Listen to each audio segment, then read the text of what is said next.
just because I have the receipt, she has it in her hand. You know, we make jokes about possession is 3/5 of the law or something like that. So all these things get very complicated very quickly. So our question is And not then there's easy. a point where things become part of public domain. Yeah. After so long, then, you know, now Winnie the Pooh is in the public domain, and so anybody can do whatever they want with Winnie the Pooh. Steamboat Willie is in the public domain, and so people can do whatever they want with Steamboat Willie, and nobody can do anything about it. Gilbert and Sullivan. Yep. All right. Anything else on that foundational stuff? Ready to move on. All right. So when you're thinking about bodies and we're thinking about ownership of bodies, we have to talk about the regulation of bodies. And a lot of that has to do with the law and with social norms. So questions like, where can I put my body? If my body belongs to me, I should be able to put it wherever I want, right? But I can't hang out in your living room without your permission. There is a conflict of rights there. If I own my body and I am allowed to put it wherever I want, and I want to put it in your living room, but you don't want me to put it in your living room, then whose rights are more important in that moment? My right to put my body where I want to put it, or your right to security and privacy in your own home? And that's, you know, a kind of silly example, but these things are the basis of a lot of conflicts that have happened in history. If my body is considered to be Black, can I or can I not put it into this restaurant? Do I have the right to, you know, enter this store no matter what I look like? There have been questions about that, obviously, in history. If your body is disabled, then you might be excluded either inadvertently or maybe even intentionally based on the lack of accommodations to give you access to certain spaces. And so what spaces do you have a right to access, and what spaces do you not have a right to access? These are important questions if we're talking about, you know, if my body is mine and I can, you know, do whatever I want with it. And those limits that law create either on me for where I can put my body, depending on what kind of body I have, or you, if you are the person who doesn't really want my body in your space or, you know, doing the thing that it is that I want to do. You know, even more things. You know, we just went through a pandemic, and so we've had questions recently about, if I'm ill, do I have a right to go where I want? Do I have a right to know that I have COVID, but still go to the movies and sit next to you and watch a movie? What if I expose you? What if I, knowing that I have a deadly disease, come and sit next to you in that movie theater, and then you get that disease and you die? Is that my fault? Or is that not my fault because I have every right to be here and you didn't have to come if you were concerned that I might make you sick? That was a huge question.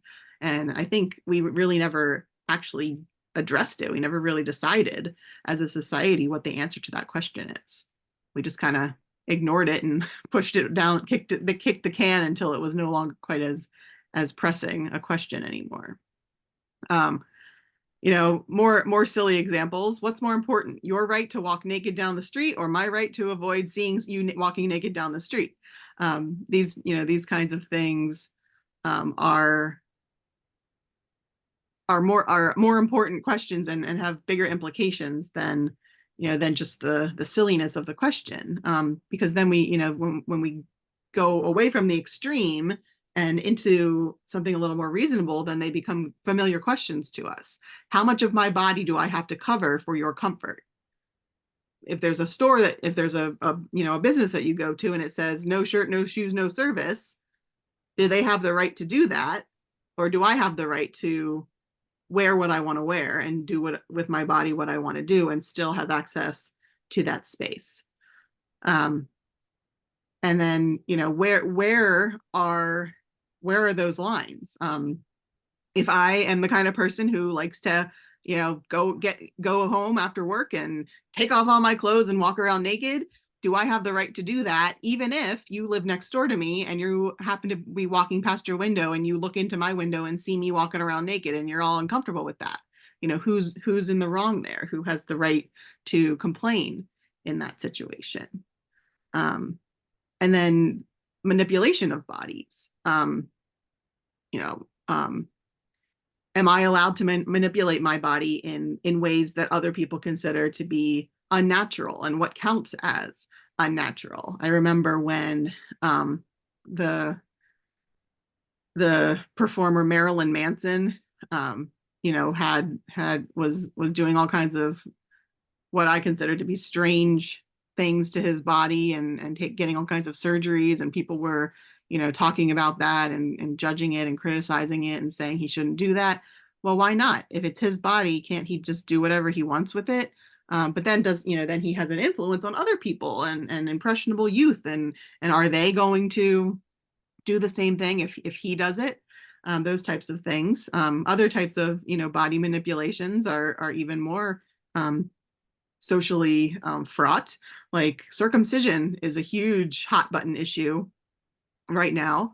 Some groups are saying that if you circumcise your infant son, you are mutilating his genitals and you are, you know, doing a terrible thing to him. But then there are other groups that say, no, you know, for generations we've done this because we understand it to, you know, to be important for hygiene, and some people do it for religious purposes and things like that. So do I have the right to do that to myself? Do I have the right to do that to my child? You know, those types of things I think are all important. And then we can go on and on and on with this. Do I have the right to end my own life? If my body is mine and I don't want it to be living anymore, do I have the right to take it away? If that's the case, can I ask other people to help me to make that happen? Or is that wrong? Is it wrong for someone else to help me to take my own life? Can I use my body for things that other people don't approve of? Smoking and drinking and drugs, or extreme dieting, or participating in hot dog eating contests, and stretching my stomach to such a degree. And then in the world we live in now with all this technology, do I have control over the images of my body that are taken? When I go to the store, I have to know that walking into that store means that my picture is going to get taken. And if there's no sign that says that that's happening, then do I have the right then to sue that store because I didn't want my picture taken and they didn't tell me that was happening? It just, it's on and on and on and on and on and on.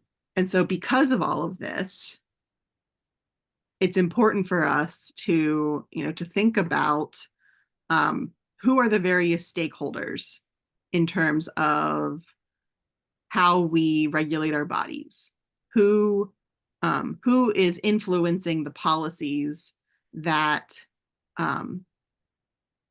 affect my body and how it can be used and how it can't be used, and who controls my body, and what is their goal. So we have to think about religious groups that are trying to control people's bodies, pharmaceutical companies that are trying to control people's bodies, media markets that are trying to control people's bodies, political action groups that are trying to control people's bodies. This question is actually, I think, one of the most fundamental questions, and it kind of trails out into so many different areas of our lives, because everything from I want you to buy this deodorant because it's going to help you to control your body better and make you socially acceptable, to, well, I don't think that you should be able to marry that person because I don't religiously agree with it, to what is the, what is the age at which you can drink alcohol, or what is the age at which you qualify to be forced into military service? Like, it goes on and on and on. And all this has to do with the control of bodies. So this is a big question. I don't remember who asked this question, but it's a lot. I'll stop there and let you all share some of your thoughts if you have some. Well, I mean, most of these things are really the bulk of, case law for virtually every government. Like, going back as far as we have written records, people have been arguing about who owns the sheep, who owns the water, who owns, who has access to this, who has access to that. And so to a large degree, it is a civilizational question, and different civilizations answer it differently. So,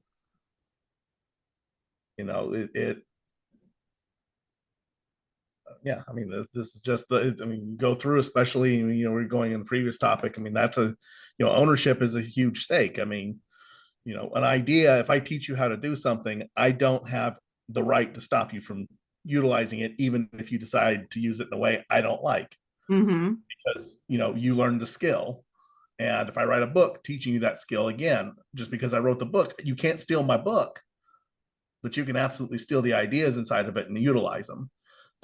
Things like, board games. I play a lot of board games. The pictures and the themes and that kind of stuff are all copyrightable, but the actual mechanic isn't. So you can make, that's why you can make a custom version of Monopoly that plays exactly the same, but you can't use the art. It's because the art's copyrightable, but the mechanic is not. And that's how we've decided to control that intellectual idea. So. Yeah, but I think that's really a really important point with this question, because all of those regulations come from government. And so the assumptions that we make about bodies and who controls bodies and who has the right to do what with their bodies, or who has the right to force other people to do certain things with their bodies, those all come from the the social contract that we've all made with each other for the form of of government, in whatever that form takes in our particular civilization. But those are all different, from place to place. But what's interesting from a Christian perspective, and we're going to get into that next, is that Christianity is its own civilization. It's its own form of government that's outside of any of the other forms of government. And so when we are thinking about a question like this, it's hard for us to remove ourselves from the assumptions that we make about our own bodily autonomy, or our own, our own control of our bodies, or the way that we allow our bodies to be controlled. It's really hard for us to remove ourselves from our own context in that way. But in order for us to understand the religious perspective, from a Christian perspective of this, we have to at least be aware of those assumptions that we're making, especially when we're looking at the Bible, which comes from a different civilization, right? A different religion, or a different governmental model, and therefore a whole different set of assumptions. So that's really important. Thank you for that. I'll pay you for the helpful transition later. So transitioning then into the Bible, I want to talk about Paul and the Corinthians, because this is the most clear source of an understanding of a theology of the body that it is as is possible to get our hands on. So the Corinthians, the church in Corinth was founded, of course, in Corinth. And so you see here an image of the Mediterranean Sea during the time of Paul. Down there in the right-hand corner, you've got Jerusalem, and then you've got, if you go up along the edge of the sea there, and then kind of swing a left, you run into Tarsus, which is where Paul is from. And then you have to go all the way straight across, even further than halfway across the map there to find Corinth. So Corinth is over here. So Paul, coming from this area, is a Jew, but the people in Corinth are not Jewish. And so this is where the source of the conflict is going to be. Paul, Paul, as we know from the Bible, went on all these different missions to found churches in various places, or connected with churches that were already existing in various places. And so Paul founded the church in Corinth in about 50 or 51 AD, and he stayed there for over a year, according to scholars. So he obviously had a pretty strong relationship with the members of the church. And then after he left, he kept in close contact with them via letters. And so the letters that he writes back and forth with the people in Corinth are much more detailed than some of the other ones that he writes. For example, his letter to the Romans is much more generic because he's never been there before. He's just writing to them in general. It's kind of like you're every week you have the sermon from your pastor who knows you as a person and knows the congregation and knows the context, and so can speak to that, versus when you have a guest pastor come in from a different state or a different country who kind of just speaks in generic terms about how we can understand this particular passage. And so Paul can speak to the Corinthians in a much more direct way, because he is extremely aware of their strengths and weaknesses and kind of their context and what's going on in that context. So yeah, there we go. That's everything I just said with the map in front of it. So because Paul is well aware of what's going on with the Corinthians, they feel comfortable writing to him and asking him questions about things that are going on in their church and problems that they're having, and asking him to help them to navigate through some of these problems. And so there were lots of situations going on in the church that they wrote to Paul to ask about. Now, we don't have that side of the letter. We don't have the letter from the Corinthians to Paul, but we do have the letter from Paul back to the Corinthians. And so we can kind of extrapolate out the questions that they were asking, or at least some of the context of the questions that they were asking based on Paul's answers. So, for example, we know that there were instances of sexual impurity going on in the Corinthian church, because Paul addresses this in chapter 5. He talks about a man who is sleeping with his stepmother, and how to figure that out. Is that okay, or is that not okay? Is it okay for him to be using his body in that way, or is it not? In chapter 6, he talks about temple prostitutes. It was very common for Gentiles in this time to visit the temple, and part of their worship, part of their paying homage to the temple and to the gods, was to engage in sexual intercourse with the temple prostitutes, whether male or female. And the Corinthians continued to act in that same way because of their perspectives on what they did and did not need to change in their lives when they became Christians. And not just sexual issues, but there's also an issue with eating. There was a lot of division in the congregation, because people who were independently wealthy could arrive early to their gatherings on Sunday, and they could start eating. And then the people who were working for a living, because Sunday was not a day off at this time, they would get there later, and then all the food would be gone, because the people who were independently wealthy got together earlier than they were able to arrive.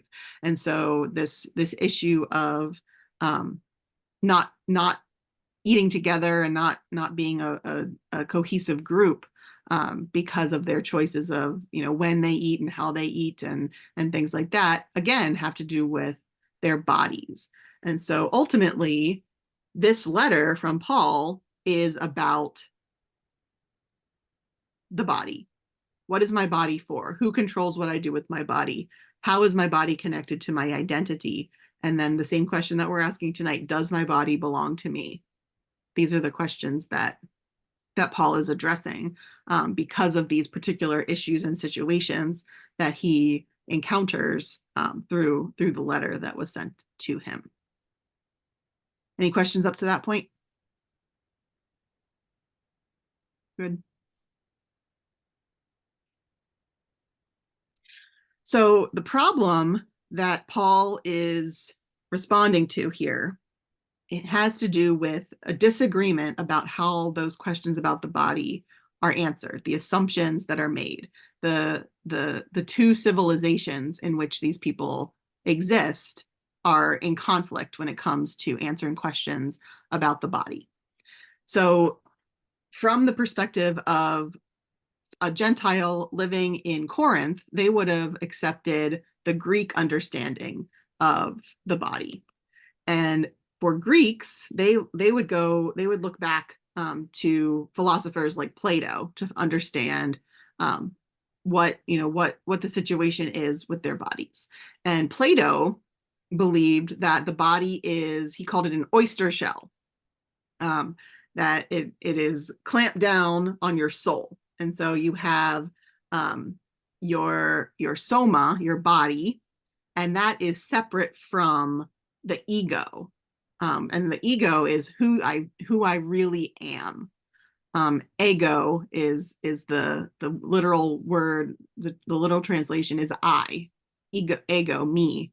And so that's different from the understanding of the body. And so they didn't have the same concept of soul like we do. So don't think, if I use the word soul here, don't think of it as like the little, the angel halo that, or the ghost that like floats out of your body. It's not exactly the same thing, but it's sort of similar in that the ego, the soul, is separate. It's not the same thing as the body. The body is a tomb or a prison or an oyster shell that's kind of holding that ego, that soul captive. And when you die, according to Plato, your soul is liberated from your body. Aristotle, who came after Plato, said that the soul molds the body into the best thing that it is possible for the body to be. The body is corrupted, it's physical and therefore not as good as things that are non-physical, metaphysical. But the soul, a human soul, is able to turn the body, mold the body into the best thing that it can possibly be, which is a living human. And so that's the best that you're going to get, but it's still corruptible. It's still a prison.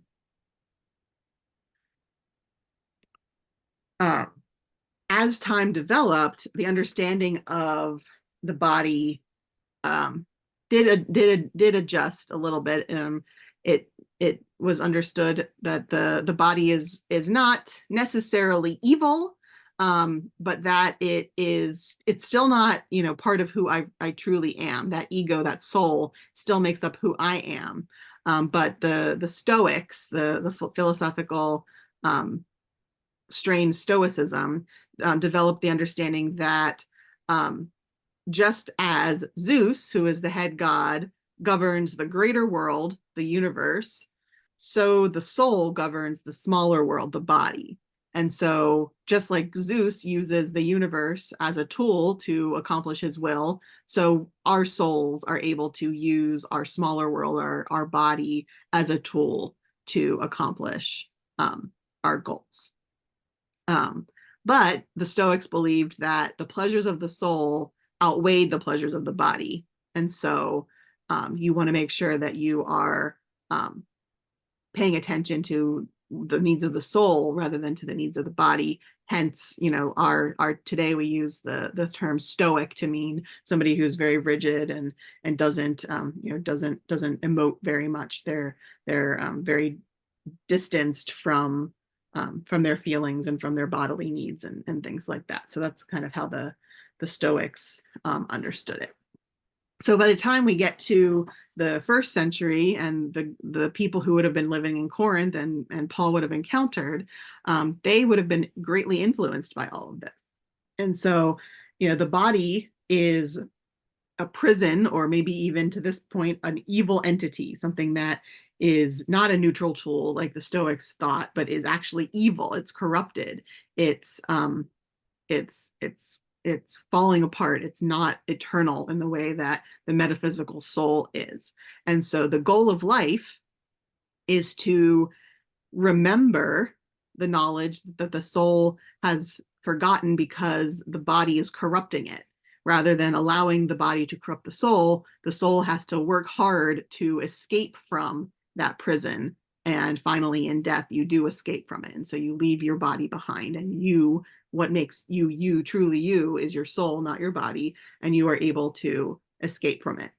Now, this might sound very familiar because this is actually, interestingly enough, what we pretty much believe today. You know, we talk a lot about in these same kind of terms that maybe we aren't quite um, as blunt about it, but you know, we talk about our souls as us, and we think about, you know, we all of our cartoons have the ghost that comes out of the body, and who, you know, what is me in this situation. If we have the cartoon where the body's laying there and the ghost of the body is up here and is looking down, is this me or is this me? Well, it's this, it's the soul, it's the you know, the metaphysical being is me, and I leave my soul, my body behind, and I go off and, you know, do whatever it is I'm going to do, whether it's haunting someone or going to heaven, or, you know, whatever it is that I do after I leave my body. So we actually buy into this today in a pretty significant way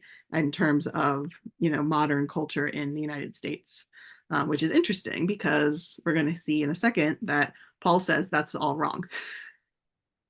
But any questions before we move on? All right.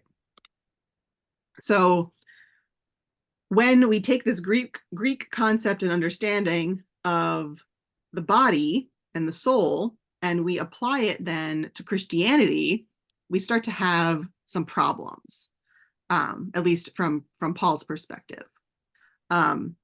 If you were a Corinthian who was living according to these Greek understandings of the Bible, and you understood that the body is corrupt, the body is sinful, when you understand that, you know, sin is present, and that Jesus saves us from our sins, they would understand that the body is the source of the sin, not the soul. The soul is incorruptible, but the problem is that my soul is stuck in my corrupted body, and my body causes me to sin. And so my goal is to achieve salvation by being released from that corrupted body, or at least from the force, the influence of the body, even while I'm alive. And so these people would have understood baptism as salvation from the body into a completely spiritual existence. The soul is freed from the corruption of the physical body and is able to connect with God in a way that they were not before, because their body was holding them back from being able to connect with God by bringing sin into the picture and corrupting that soul. And so in baptism, according to these Greek people, they would have understood that, yes, I have been baptized, I have been freed from my body. I'm still, you know, I'm still here, I'm still alive, I'm not dead yet, but my body is now irrelevant, because Jesus has provided me with salvation from my body. Someday when I do die, I will be released from my body, and therefore my body is irrelevant and I can do whatever I want. And so they developed this sense of like, use it before you lose it. My body is a tool. My body is no longer holding me back because of Jesus, thank God. But I'm still here with it. And so it doesn't matter what I do with it. Might as well, you know, do whatever I want. Does that make sense to everybody? What's going on there? Good, Karen? Okay. So Paul receives these questions, and he kind of puts them all together, and he realizes what's going on here. And he says, no, you guys have got this all wrong. We need to go back and we need to look at what my tradition tells us about the body, because it does not have the same understanding of the body that yours does. And that's why we're having this problem and this disconnect and this misunderstanding here. He says that if we look at the foundations, where did we come from? When we look at the beginning of humanity, we actually see that people do not have bodies, or people are not corrupted by their bodies. People are bodies. So if we look, for example, at Genesis chapter 2, it says, "Then the Lord God formed man of the dust of the ground and breathed into his nostrils the breath of life, and man became a living soul."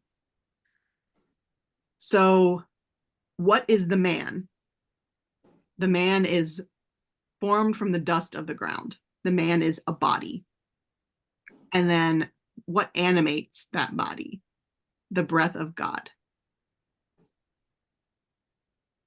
So bodies or people are given life by God, and then are able to fulfill the functions that for which God created them, which is worshiping God, and then making use of the resources that God created. God, the Lord God, planted a garden eastward in Eden, and there he put the man whom he had formed. So what is the point of creating the man?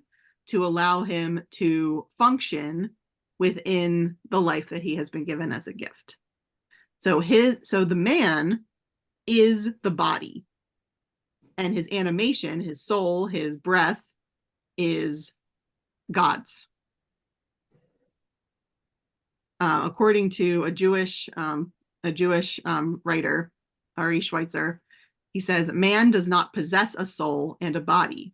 Rather, his both soul and flesh, full of life and potential activity, while at the same time threatened by illness, transitoriness, and death. Soul without flesh is like a ghost without real existence, while flesh without soul is but a corpse." So we are bodies. We are not just souls, because that's not who we are. God gives us the gift of animation. God gives us our bodies. God gives us our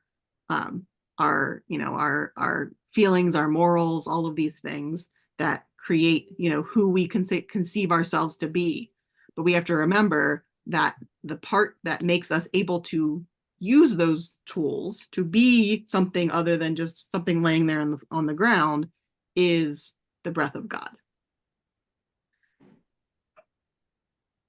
So there's a difference between the flesh, basar, and the nefesh, the soul. The physical person, the basar, is who a person is. And this makes a lot of sense when we think about, things like how important the law is to the Jewish people, and how Jesus spent so much time trying to help people to understand that it wasn't just about the physical stuff, it was about the intent of the law. Because if who you are is a body, then you have to work really hard to make sure that you keep that body pure and holy and in right relationship with God. Whereas for us today, we don't really think about it that way. We think more about our souls being who we are fundamentally. And so then it's more about the spiritual stuff. And so we don't care so much about purity laws and eating the right things and doing the right things. We care about believing the right things, because our soul is what we're trying to save, not our body. But according to the Jewish perspective, the only thing to save is the body itself. So questions about that? I know that's very different than what we've got going on in our world today.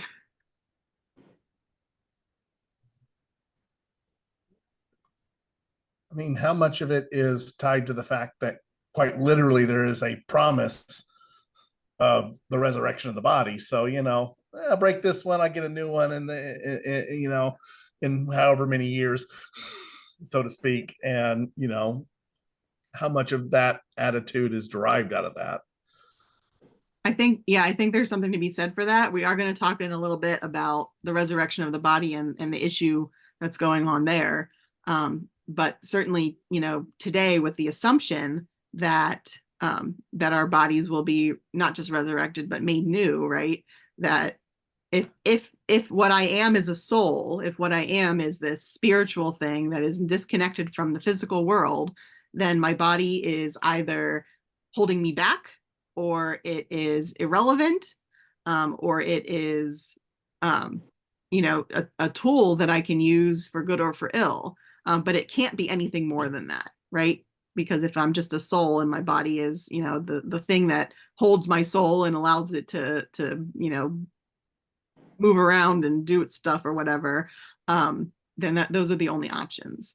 But if I am a body, if this is me, and the fact that I can, move it like this is because of God, because God has breathed life into me, then that's a very different perspective, and it's a very different understanding of my responsibility for that gift that God has given me of me. God gives me the gift of me, right? And me is this stuff, this flesh. It's not the spirit that is inside of me.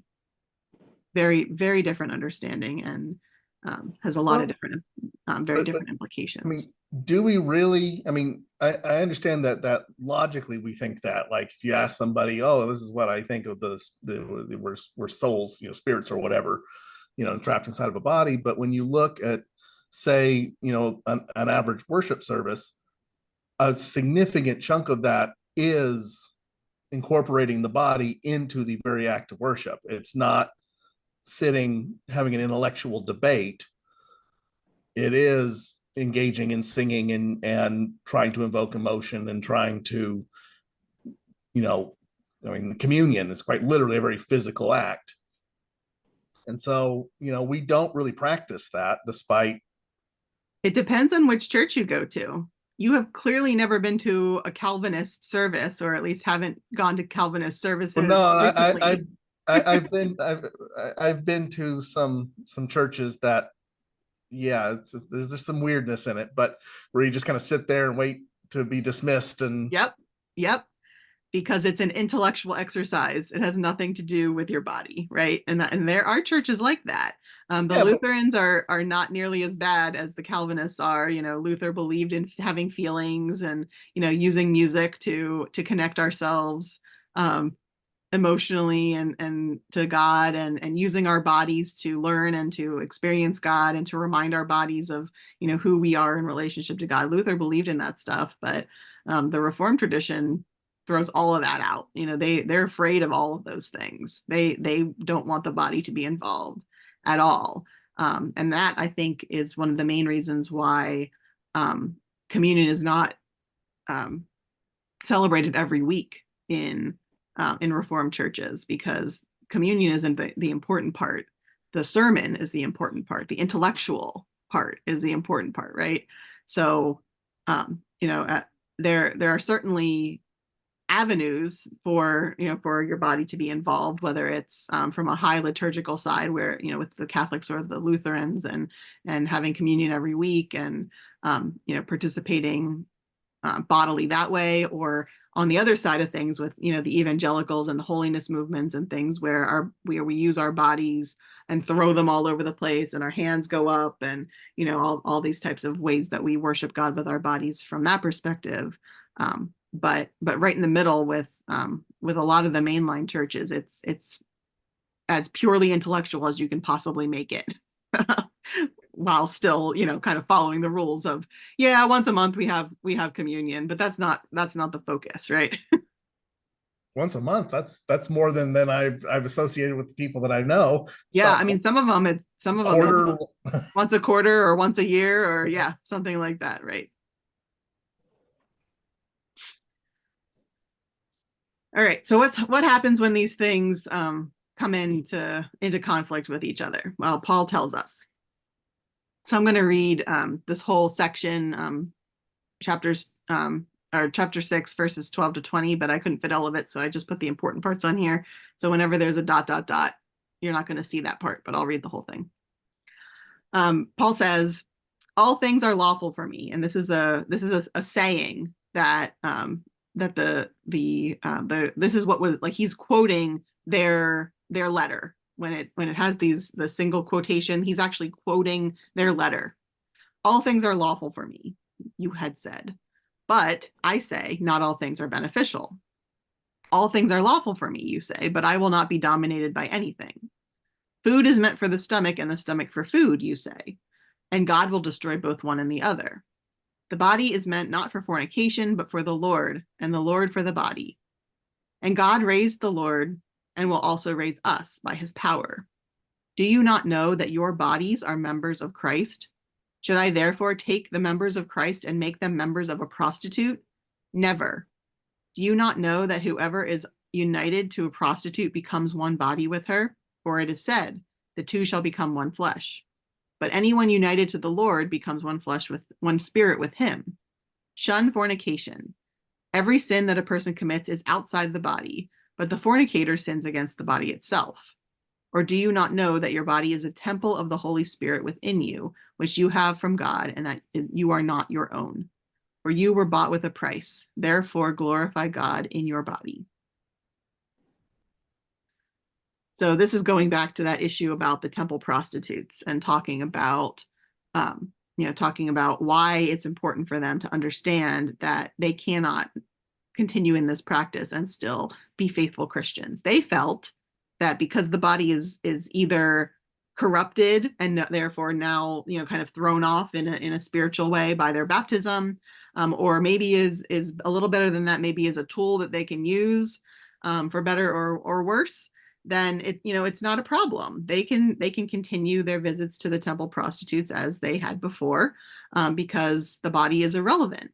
But Paul says, don't you know that your body is a temple of the Holy Spirit within you, which you have from God, and that you are not your own? So Paul tells them, you are a body, and that body, that you-ness, is a gift that God has given to you. You were given this from God. And now that you've been baptized, the Holy Spirit resides in that body. It's not just you anymore. And so are you really going to use that body that God has lifted up, has raised up, has glorified, and has shown this favor to by residing in you? Are you really going to use that for whatever you want, including visiting prostitutes and eating junk and all the different things that you that you want to do just because you think that it's irrelevant? But he reminds them that you are not your own. You've been bought with a price, and this contradicts their actions because they are making decisions that affect their bodies, and their bodies are not irrelevant in the way that they think that they are. They belong to God. But even more than that, now we're going to go along to what you talked about earlier, Ryan, with the resurrection of the dead.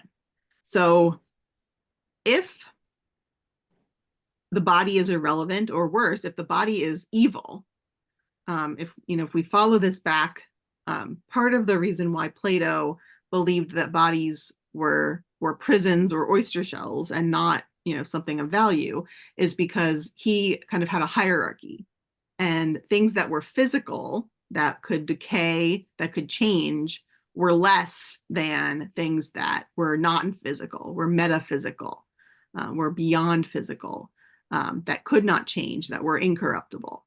And so to him, souls ranked higher than bodies, because bodies, they can literally decay, right? They literally change over the course of our lives. Whereas according to him, the soul is closer to God, because God is, that God is the opposite of corruption. God is the opposite of physical, therefore. And so it's a scandal to a Greek that God could appear in human form. that, that Jesus could be both God and man. This makes no sense to a Greek. And so they're really struggling with this idea that, that Jesus is a physical human and that there is a physical resurrection of the dead. And so Paul actually saves this one. He goes through all these other things about sexual impurity and their improper eating schedules and all these things. And then he saves this one for the end. And he says, so we've talked about all this other stuff, but what is really at stake here is much bigger than even your relationships with one another and your relationships with, temple prostitutes and how you're using your body. What really matters here is that if you don't buy this idea about our bodies being who we are, our bodies being essential, then you are completely missing the whole point. In chapter 15, verses 12 to 14, he says, "Now, if Christ is proclaimed as raised from the dead, how can some of you say that there is no resurrection of the dead? If there is no resurrection of the dead, then Christ has not been raised. And if Christ has not been raised, then our proclamation has been in vain, and your faith has been in vain." So the Greeks are saying, no, the physical bodies, the physical body of Christ was not raised. He was raised, in spirit. His soul was raised by God, was saved by God, and therefore that gives us hope that our souls too will be raised by God. But Paul reminds us that the scriptures tell us that we are bodies. And so if our bodies are not resurrection, then we are not resurrected, because that animation, that thing that we call soul, is sort of part of us, but it's that gift from God. It's that animation that is the breath of God in us. And so according to Paul, Christian faith relies on the redemption of bodies from sin, of bodies from death. So there's got to be that resurrection of the body. There's got to be that day in which everyone is released from sin and death and suffering physically, not just in this spiritual or metaphysical kind of way in terms of the soul.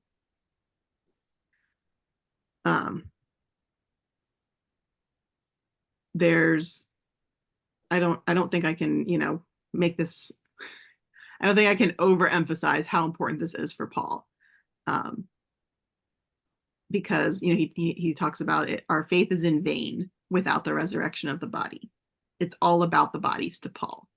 The future of the hope that he has for salvation is the only thing that motivates him to continue moving forward in this life. That, even though there's certainly sin, there's certainly corruption, there's certainly death and decay of our bodies, without this hope that all of that can be reversed, all of that can be redeemed, then there's no point in doing anything.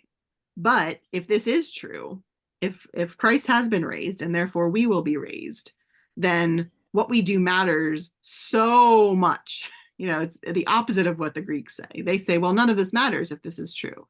But Paul says, no, if this is true, then everything we do matters way more than we can possibly imagine or even understand. And so that's the motivation for him to continue to use his body in the way that God wants him to use his body. Not because he feels like it's a way for him to earn his salvation, but because Christ has already been raised, and therefore his hope, his future promise of resurrection and of redemption have already been established. And so that gives him the motivation to change his sinful practices and help others to change their sinful practices and stop misusing their bodies and use them appropriately for their purpose. So, comments on any of that?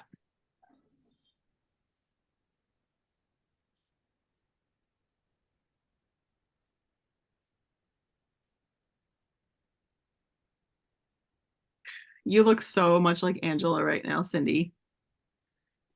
There's the face that you're wearing.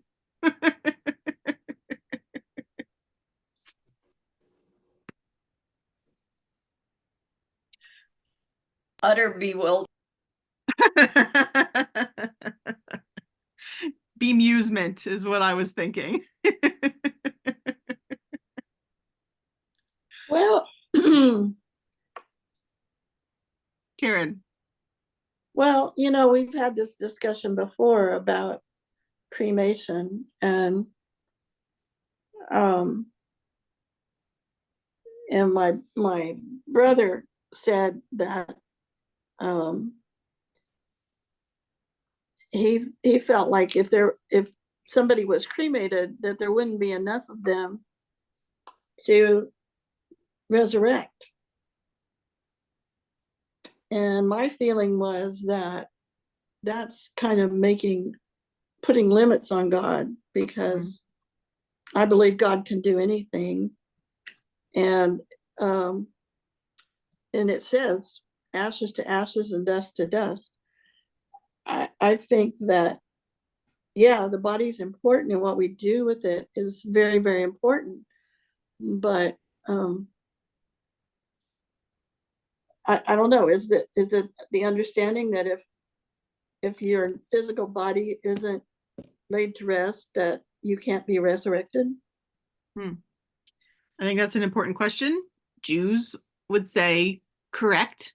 You know, Jews even today do not participate in cremation for the most part. You have to be physically buried, because they continue to hold on to this sense that the body is essential. The body is who we are, in a way that most Christians don't. You know, we have these pieces of it in terms of, you know, our high liturgy, or our use of our bodies to, you know, to help our souls to worship God, or, you know, whatever, however we understand that. But we have really lost that deep connection to the bodily, the you know, the bodily identity of who we are. But I think that something that's really important to me is, as we're wrapping up here, the question about who made my body. Because when we think all the way back to when we were talking about ownership, the person that made the thing is often involved in some way in ownership. You know, you can't necessarily control what's done with a thing once you make it, but in some way you still have some kind of ownership of it. Even if you've made it and given it away, it's still in some ways yours, right? So who made my body? Well, the Bible all over the place reminds us that it was God. I just pulled out Psalm 139, for it was you who formed my inward parts. You knit me together in my mother's womb. And so I think that when we think about issues like, you know, that we are bodies, it isn't so much to me that there has to be that physical stuff that makes up my body. You know, isn't it something like every 10 to 12 years, your entire body has recycled itself and you're made up of completely different molecules, something like that. So I don't think it's possible for us to say, you know, the bones that I have in my body have to still be the same bones that are in my grave at the time of the resurrection, or God can't resurrect me. Because even as I'm alive, my body is regenerating itself over and over and over. And some of the parts go much faster than every 10 or 12 years or whatever it is. I don't do science stuff, so I'm probably wrong on that. But I know there's something with that, you know, certain times throughout your life, every single molecule that makes up you has been regenerated. And so does that mean that, you know, I'm a different person? I'm not the same body that I was originally.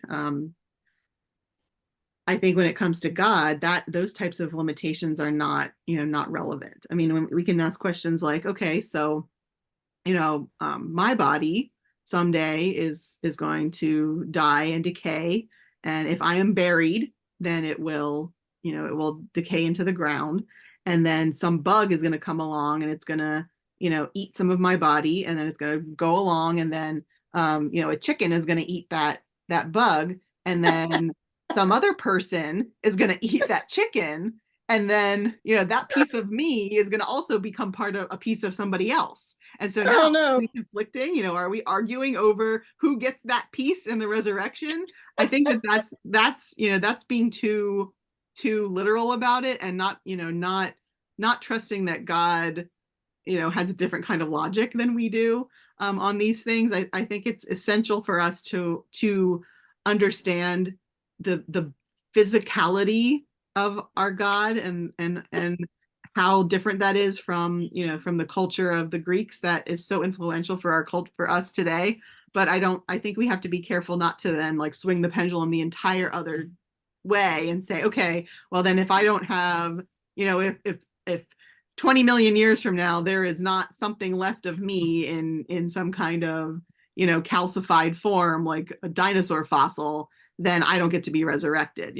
That is, I don't think that, I think that's going too far in the other direction. And we have to remember who made me, who knows what is essential to me, whether that's a particular set of molecules or whether that is a particular form, a physical form that people can recognize. What I don't even, or something completely different that we can't even conceptualize. There is something that makes me me, that is special to God.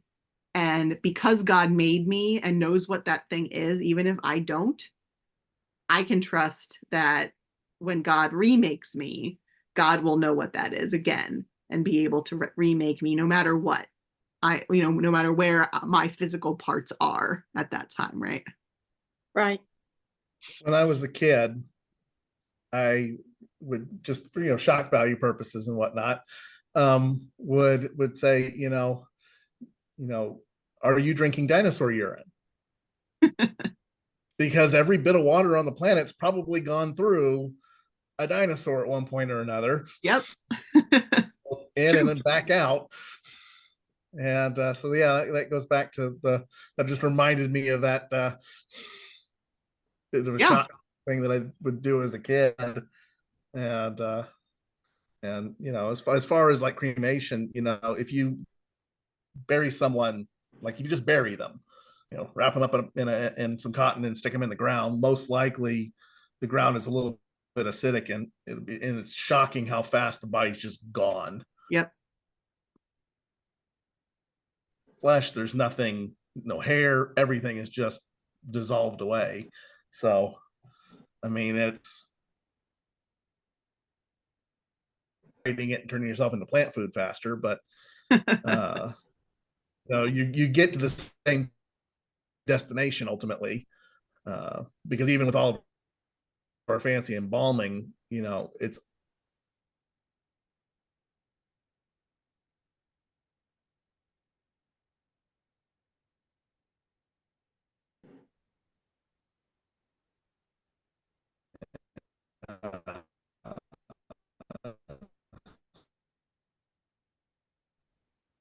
Yeah, I think I feel that way too every time I drink water. Thanks. you get used to it. Thanks, Ryan. You're welcome. So yes, good. So I don't think we should focus too much on those particularities, and we don't need to worry so much about that. But I think another important question beyond who made my body and who therefore understands the core of who I am, what is my body for is important too when we're thinking about to whom does my body belong. Well, according to our reading from tonight, for you were bought with a price, therefore glorify God in your body. The Westminster Catechism, Shorter Catechism, the very first question is, what is the chief end of man? And the chief end of man is to glorify God and enjoy him forever. So I was given a body by God, and that body was animated by the breath of God for the purpose of glorifying God and enjoying God.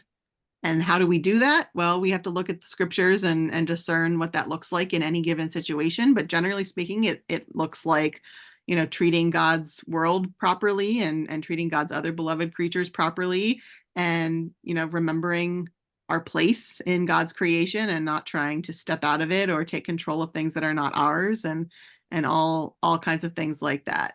And so, you know, when we're trying to think about how we use the gift of our bodies and how we use the gift of the animation of our bodies, I pull up John 4:11, beloved, since God loved us so much, we also ought to love one another. The purpose of our bodies is to use them for God's glory. So does my body belong to me?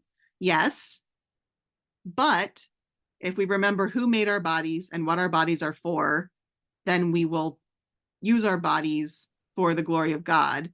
And remember that ultimately, even though God has given us those bodies as a gift, if we are properly grateful for those bodies, then we will turn around and we will kind of give those bodies back to God in the way that we use them.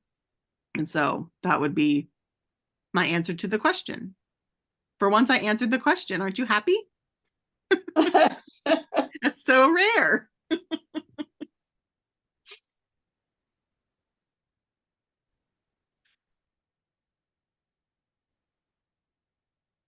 So any wrap ups for anybody? What? You've been cutting in and out for like the entire time you were answering the question. Oh, uh-oh. We're freezing up. Last couple of minutes. The Sounds like universe we're, doesn't want you in. yep. Sounds like we're having some end of discussion internet problems. So we can just wrap it up for today. Yeah, All right. So Okay. next month, actually this month, and fourth Thursday of the month, our question will be, what is Christian perseverance? So we'll do that next time.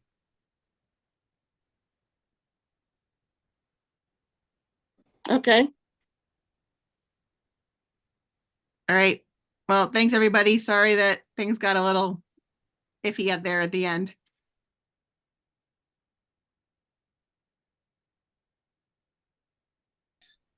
Cindy, you're up. You're talking to the mute button.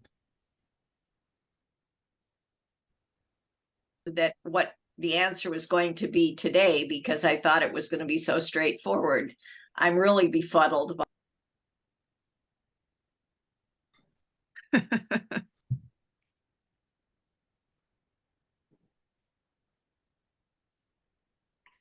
I just always assume it's not going to be easy.